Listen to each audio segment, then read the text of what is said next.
ശ്രീഹരിയുടെ അനിയൻ ഒരു ബൈക്ക് എടുത്ത് R15 അപ്പോൾ ഒരു തവണ ഞങ്ങൾ പോകുന്ന നേരത്ത് ഇവന് വഴിയിൽ നിന്ന് വിളിച്ചിട്ട് പറഞ്ഞു ചേട്ടാ വണ്ടി ഒന്ന് തട്ടി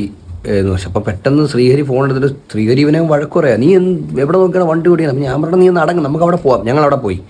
പോയപ്പോൾ ഒരാൾ വണ്ടി ഇടിച്ച് ഒരു സൈഡിൽ ഇരിപ്പുണ്ട് ശ്രീഹരിയുടെ അനിയൻ അവിടെ ഇങ്ങനെ ഒരു സൈഡിൽ ഇരിപ്പുണ്ട് അപ്പോൾ എന്താ കാര്യം എന്ന് ചോദിച്ചപ്പോൾ ശ്രീഹരി പറഞ്ഞു ചേട്ടാ ഈ വളവിൽ പുള്ളി ഹോൺ അടി അപ്പം നല്ലൊരു വളവാണ് ഹോൺ അടിച്ചില്ല അപ്പം ഞാൻ വണ്ടി വളച്ച് വരുന്ന വഴിക്ക്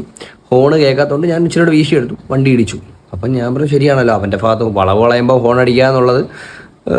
നമുക്കറിയാവുന്നൊരു കാര്യമാണ് അപ്പോൾ ഹോൺ അടിച്ചില്ലെങ്കിൽ യാദൃശ്ചികമായിട്ടും അല്ലെങ്കിൽ സ്വാഭാവികമായിട്ടും അപകടം നടക്കും അപ്പം ഞാൻ പറഞ്ഞു ചേട്ടാ ഇങ്ങനെ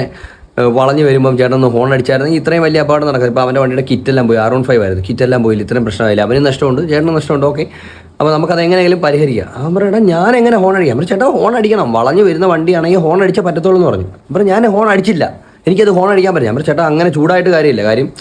നിങ്ങളെ ഭാഗം തെറ്റുണ്ട് വളഞ്ഞ് വരുമ്പോൾ ഹോൺ അടിക്കണമായിരുന്നു നിങ്ങളല്ലേ വരുന്നത് മെയിൻ റോഡിൽ നിന്ന് വരുന്ന ആൾ എങ്ങനെ ഹോൺ അടിക്കും അത് നിങ്ങൾ ബൈ റോഡ് കയറി വരുമ്പോൾ നിങ്ങൾ ഹോൺ അടിക്കണം ഞാൻ എൻ്റെ പൊന്ന് മോനെ നിങ്ങൾ ഇവനാണ് കാണാം ഇവൻ എന്താ കുടിച്ചിട്ട് ഇവന് ബോധമില്ലാതിരിക്കുകയാണ് ഞാൻ അങ്ങനെ പറയുന്നത് എന്താ നിങ്ങൾ ഹോൺ അടിക്കാതെ നിങ്ങൾ അവനെ കള്ളുടിയെന്ന് പറഞ്ഞാൽ അങ്ങനെ ശരിയും എൻ്റെ പൊന്നു മോനെ ഞാൻ നടന്നാണ് വന്നത് ഈ നടന്നു വന്നാൽ ഞാൻ അതിനകത്തിട്ട് ഹോൺ അടിക്കാനാണ്